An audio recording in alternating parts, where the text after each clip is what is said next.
what's up guys, it's Amanda. Welcome back to my channel. Today I'm going to be filming a long overdue Q&A video. I don't think I've done a Q&A video in about a year, and my channel has grown a lot in that time. So this was sort of supposed to be a 3K Q&A to celebrate reaching 3,000 subscribers.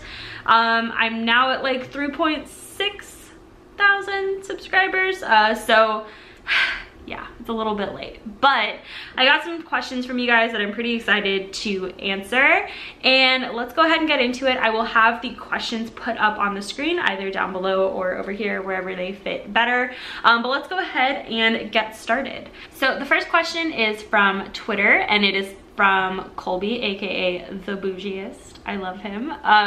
He asked, my favorite medium besides Copics.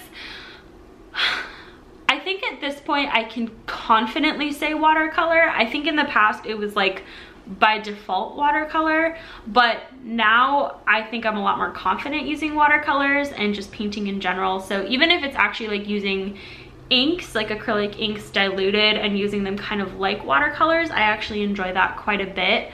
I also love just like pen sketches, ink sketches in general. I love Inktober because I really get to experiment, but I think given the choice, like if poof all my Copics were gone, watercolor would be my medium of choice, but I hope that never happens. Oh my god. And then he also asked what my favorite all-time drawing or painting is that I've done to this day. Now this is a difficult question because I've created a lot of art in my life, and actually some of my favorite pieces are some of my older pieces, and I think it's because like what they symbolize is growth for me as a person or as an artist. It was like, this was the piece that I really learned something, and I can identify like a few pieces throughout my life, and I can put a couple up on the screen just so you can see, but I just feel like a lot of my older artwork really contributed to where I am now. But goodness, I don't know. I really like my Kiki's delivery service piece. Just speaking of watercolor, I think that that was a piece I was really proud of that I did in watercolor. I really love the way that my famous artist series is turning out, and kind of how I'm able to capture the likeness in my style of a famous artist. I love the Zodiac series. Oh my gosh, this is such a hard question. Man, I feel like and it's not that like all my art is amazing and all my art is my favorite. That's not it.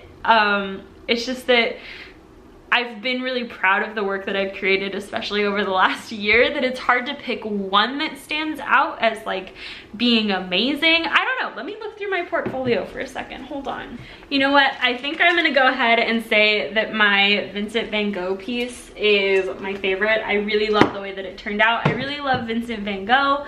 So I just really think I captured his likeness really well. So I think that that has been my favorite piece so far.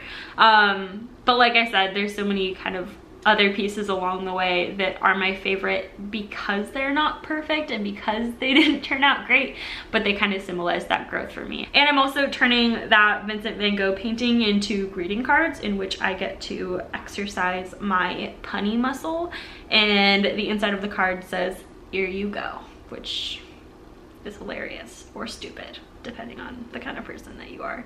So anyway, that is probably my favorite piece that I've done to this day. I'll go ahead and say that. Oh, let's see, this question is also from Twitter, but I cropped out the username. Hold on. So the next question is also from Twitter, and it is by S. Dukine. I'm not sure if I'm saying that right, probably not. It's gonna be like the Ohuhu marker video all over again. But they asked if I show my art to my friends and my family, and if so, what do they think about it? So I definitely don't hide my art from my friends and my family. A lot of my friends and family follow me on social media, so it's obvious they see what I do and they know what I do, and they know I post weird videos on the internet with my clothes on. So I guess they're proud of me. I think they're obviously very supportive of what I do, and I'm very, very appreciative of that. But it's also not something that I ever grew up like sharing or talking about with a lot of my friends or family. Like, art is such a huge part of my life, and it's a huge part of who I am, but it is not all of who I am, and it's actually a part of myself that I think I like to keep a little bit more personal, which is weird because I post it everywhere on the internet, but it's like I don't necessarily want to talk about it all the time in my day-to-day life in person, because some of my art is personal and it's for me and it's fun and it's, you know, it's not the entirety of who I am as a person. It's just a part of who I am. So it isn't a conversation that really follows me everywhere I go. But of course, if people ask me about it, I'm always happy to answer questions about it. And I love when people in my real life kind of become curious, you know, when they find out what I do. And they're always like really excited and really supportive about it. So I'm super thankful for that. But yeah, that is sort of what they think. I think obviously they're very proud of me and what I do, which is cool. And then they also asked if I have a favorite artist in the YouTube community. This is hard. This is hard, you guys, because I follow a lot of artists in the YouTube community and all of them are amazing in their own way. A lot of them I am personally friends with, so I think that that is definitely a contributing factor. Like, you know, it's not just about how talented they are, but if they are a cool person, like, I'm gonna like their art that much more because I like them. So when it comes down to like picking a YouTube artist, it's really hard for me, you know, because I watch YouTube art videos all the time. I literally have a video from Black Summer Coloring up on my laptop, like right here, like right now. I'm just like, you know, so it's hard for me to pick just one, but I can name a couple because I don't like to pick just one thing. As we've clearly already seen in the video when I named like 5 different art pieces in the first question. I really love Danica Sills. I love Draw with Jazza. He's a huge art inspiration as well as like entrepreneurial inspiration. Hello Alice is amazingly sweet and talented, and I really kind of love how she challenges herself to try new things. Jennifer Charlie, I love. In Liquid Color, I love. Sam Be Awesome, I love. Monique Renee, I love. Like everybody I love. And like a lot of these people you've kind of seen me interact with, I like via social media as well. So obviously like I'm friends with a lot of these people, and I love and support what they do with their art as well as with their businesses, and they're, you know, they're amazing. I seriously could go on for ages and ages and ages about my favorite YouTube artists, but I definitely I think what it comes down to for me is I have to like the person as much as I like the art. So it's hard to pick just one artist because it's like I don't just like one person, like I like lots of people. Sorry, that was a really generalized answer to your specific question. Hopefully you don't mind. All right, so the next question is from my Zodiac video that I posted last month, and it is from Brian. And Brian says he wants to start a YouTube art channel, and he asked if I have any advice. Brian, yes I do, and I love getting these kinds of questions because I feel like obviously I have experience. And my answer now has actually not changed that much considering how much YouTube has changed since I started my channel. And my answer is simply to have passion, have patience, and have consistency. And I'll kind of break down what I mean. First of all, to have passion, you have to love it whether or not you're getting paid to do it. You have to want to put yourself out there. You have to want to do the work. You have to like the work, because the chances of you doing it for a very long time are pretty high. That kind of leads into patience. You are not going to have a very big following right away, and you're going to have to keep posting regardless. You know, it takes a long time to get the interactions that you desire on your artwork. It just takes time to build that audience, and you want it to be kind of a slow and gradual growth, because that means it's genuine. If you all of a sudden pop out of nowhere and you get really big and you have this huge following, a lot of the times I think looking at trends and kind of people that it's happened to over time is that the high is good while it lasts, but it doesn't last very long. And number two, I think it comes with a lot of heavy hitting criticism when you grow really big. that a lot of the smaller channels kind of are fortunate enough to avoid. And if you're just starting out and you kind of have that big wave of negativity right from the start, I think it can be really discouraging to want to continue that. So that's kind of the reasoning for be patient, and it allows you to plant your roots, you know what I mean, and get your roots and get your bearings before you continue to kind of grow up. And it allows you to find a community, and it allows you to find your niche. So having that patience really is as much for you as it is for everybody else to kind of figure out what you want to do and any changes that you want to make along the way, because it's a lot harder to make changes when you're a bigger channel, because more people are likely to be upset about it. And that kind of goes into consistency, and consistency can mean a couple of different things for a couple of different people. Consistency does not necessarily mean making the same kinds of videos and releasing them at the same time on the same day of the week every week for the rest of your life. That does not have to be what consistency means. But consistency is absolutely vital if you want a channel to thrive on YouTube.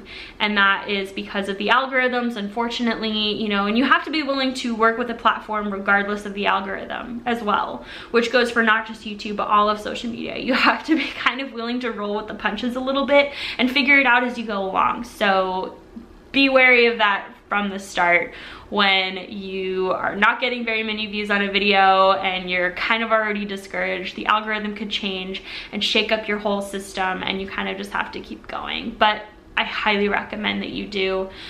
Being consistent just means making sure that you aren't bouncing all over the board. You know, it's totally fine to diversify your content and do a few different things, but don't try and do 10 different things. Try and do 2 or 3 different things. Consistency can mean making videos that are around the same length. You know, don't make a 3-minute video and then a 30-minute video. People are looking for a little bit of familiarity when they come to your channel.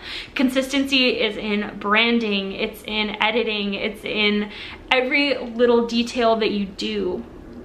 Finding a way to make it consistent and to kind of perfect it. And it also helps you as well because it helps simplify the whole process of video making as well. So those are my 3 tips. Be passionate, be patient, and be consistent.